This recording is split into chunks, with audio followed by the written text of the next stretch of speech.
How many times you promise to yourself that you will watch porn for the last time and you relapse again and again and again?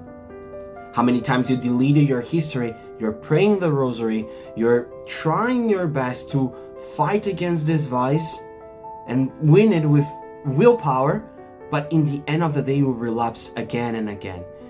This is happening not because you really want to watch porn, but because every time that you are bored, every time that you're overwhelmed, depressed, and anxious, you go there and watch pornography. Because pornography is not the problem. Pornography is a symptom. In today's video, we will talk about that and to help you to stop looking to the surface, but instead addressing the real problem. So in order for us to start to talk and to cure the pornography or to start to deal with it properly, we need to start to understand where it came from. Because usually this problem comes with a lot of guilt, a lot of self-blaming. And once we understand where it came from and why we have a generation, this pandemic of pornography, usually we take away this heavy weight that is on our shoulders. So we, Gen Z, are the first generation that had contact with internet. And this is the reason why we are so addicted to pornography. Oh, Daniel, but I saw someone that is not really Gen Z and he's addicted to it. It's okay. But mainly Gen Z struggles so much with this problem because we were the first generation. Okay? No one, your parents weren't prepared to what the internet had to offer. And don't get me wrong, the internet has good stuff. My conversion came from the internet. I watched Jordan P. Peterson. I did so many online courses that they changed my life. And internet has good stuff. But the bad stuff in the internet, like pornography, for example, are exposed to children in really young ages. And you guess what? Our parents weren't prepared for that. Our parents weren't prepared. And I don't see many people taking it seriously, inside of the church. Sometimes I see many YouTubers telling you to just pray it away. Just pray the rosary and it will work for you. The rosary helps. But for most of the people, it will not solve the problem. You guess why? Because people compare pornography. There are studies showing that pornography is comparable to cocaine. So you telling someone to pray the rosary to stop watching porn is the same thing you telling a cocaine addicted to pray the rosary to stop smoking cocaine. Isn't that insane? It is insane. When you compare that to cocaine, be consistent, isn't it? The impact that porn has on your brain are comparable to cocaine, are comparative to what other chemical drugs. And this just happened because we are a generation that was exposed in a really young age. And you guess what? Because were exposed in a really young age, my friend, it's not your fault. The culpability that you have is really, really, really low. In most cases, it's really low. But you do have the responsibility to figure this out because you're hurting people.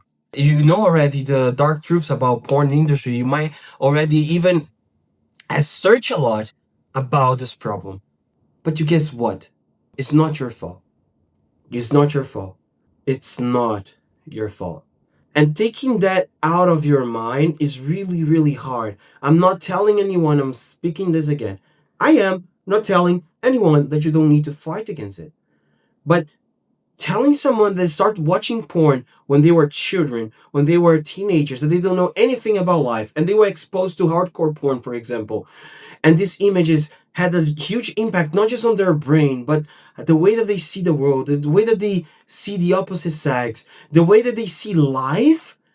You don't have much culpability on it, but you do have the responsibility to figure it out. And how do we figure it out? I'm saying this, I will say how we figure it out in a moment. I'm saying this because we have the other generation, the generation before us, Gen Z, I forgot which is the name, Gen Y, I forgot if it's millennials, doesn't matter which is the generation. But the previous generation blames so much Gen Z, Like Gen Z is this way, Gen Z does that, Gen Z doesn't work. Who educated Gen Z? Who educated Gen Z? Gen Z is entering the game now. Gen Z is trying to do something now. 1/3 of Gen Z was aborted. And you're telling me that the fault is Gen Z? Who was the generation that gave up on Gen Z? It was the previous generation. So stop this game of blaming. Oh, they watch porn, they don't work, they're depressed, and so on. We don't have, it's not many things in life, and we need to learn that, are not our fault. Okay? Sometimes it's our parents' fault. Sometimes it's all generations' fault. But we do have the responsibility to fix them, to fix it. This is a more responsible and mature way of seeing life. It's not my fault, but I will fix it anyway. It's my responsibility to fix it. Not, you don't fix porn just because, oh, it's my fault, it's a sin. No. If you fix porn, you improve your life quality. You improve the quality of your relationships. You have more deep, intimate relationships, and you have less chance to have a divorce in future. You are not a slave of looking to women and they controlling you like a dog. Okay? That's why we fix pornography. Not just because it's a sin. Many people has this misconception of sin. Sin is a punishment in itself, my friend.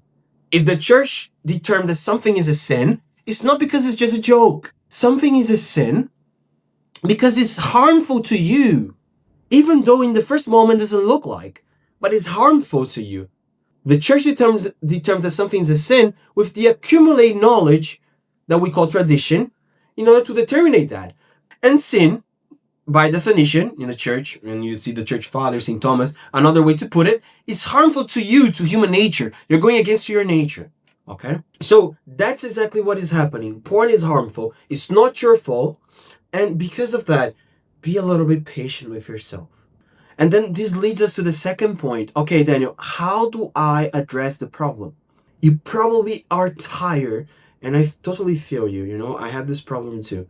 Sometimes you wake up and you fall 3 times. I myself, there were days that I needed to confess twice. And I wish I had a priest that tell me to seek psychological help. I wish I had a priest that tells me that wasn't my fault, because I started really young. In my case, I started when I was 8 years old, something like that, 9 years old. What I knew about life, what I knew about that, and was in school. So what my parents could do too. It was in school. What my parents could do. Nothing. They couldn't do anything. Okay? Let's address this problem. So like I said in the beginning of the video, after I said all of this, the porn is not the problem. The porn is a symptom. Okay? Porn is a symptom of the problem. And like drug addicts, the addiction is never the problem. The problem is what is behind it. So addiction in itself, it's a coping mechanism. You're coping with something else. You're coping with pain. You're coping with your negative emotions. And the problem of watching porn in such a young age is that every single bad stuff that happened in your life, you became used to go to porn to seek consolation, to seek some understanding. Pleasure sometimes gives us the sensation that we are feeling loved in some sense. This self-love, okay? It numbs the pain. But guess what? The only way out is through going to this pain. You need to do an imaginary exercise to understand why you're addicted. If a 9-year-old start to watch porn every time that something happened with their parents, before porn, your parents needed to confront this, they need to deal with it psychologically. They don't have anywhere to escape. The only way out was through confronting the problem. In our generation, we have so many ways to escape the problem in such a young age, and porn was one of them. I still remember my friends. If you don't watch porn, I was living in Brazil at that time. If you don't watch porn, you're not part of the group. You feel FOMO. And therefore, a 9-year-old that is almost entering in puberty, it's a killer. You just want to have friends. And so on. And if you analyze from this perspective, from 9 years old or even earlier, nowadays even earlier, until you are on your 20s, through all the problems that you had in your teenager time, the ones that you are conscious about and the ones that you're unconscious about, you cope with it with porn. So it's natural to fall because this is the only way that you learn to cope with the pain. Wow, Daniel, now you're telling me this, and it looks like a huge problem. Yes, I will not lie to you, it is. There was no time that people were exposed to this kind of pleasure like our times. It is a huge problem. It is. That's why I'm saying it's not you. It's not that you are not putting too much effort. It's not that you are not trying hard. It's not you. It is a huge problem. But somehow, I don't see many people treating it as a huge problem. Sometimes they compare it with cocaine, but they don't treat it as if it was cocaine. And this causes pain to the people that are struggling. I see many people with good intention too. So I'm not generalizing. But we have, in the church especially, we have this culture, of romanticizing this problem too much, with praying it away and so on, okay? And some people might help. We do another video about that. So the thing is, after imagining this, you can see the amount of damage on your development is made, okay? So the solution is relearning again how to cope with pain. And that's why, just for in some cases, not some cases, I would say at least half of it, praying will not solve the problem. Just praying, let's put it this way, just praying will not solve the problem. And don't come to tell me about that, because that was never the vision of the church. There's a reason why the church studies human nature. There's a reason why we have the doctrine of the capital vices. These things are all tools in ancient times for us to deal with our vices. Not just praying. That was never the solution. Okay? Praying is important, but it's just part of the solution. So if you're praying, start to pray. Okay? If you're praying the rosary, continue. But that's not the solution, the ultimate solution for everyone, and definitely for most of the people. Otherwise, everyone will be doing that. The thing is, look, we need to cope with your negative emotions. And in order to do that, we need to confront them. Okay, Daniel, but sometimes I don't even know what is the pain. And that's what we need to talk about. After we break these false solutions and we analyze the problem and we contemplate like, okay, this really doesn't look like it was my fault, okay? It looks more like these companies, they were trapping every single family inside of this addictions, and they study how to make you addicted so they can get more money, okay? So let's go to step one. I'm giving here just a simple step, okay? The step one is this is a must, okay, to be extremely patient with yourself. You need to be extremely patient with yourself. You need to accept that you will not solve this problem after doing some magical technique. The process is not linear. Each individual will have differences on their process, on their journey. But never stop fighting, because it's possible to figure this out. Okay? So you need to be extremely patient with yourself and stop beating yourself up. I made 14 minutes of that because I know that this is one of the main problems. It becomes a cycle. You feel guilty and then you fall again to cover the guilt, and then you feel more guilty and you continue. And this influences your self-esteem and so on. So stop blaming yourself. Be extremely patient. Try your best to be patient with yourself.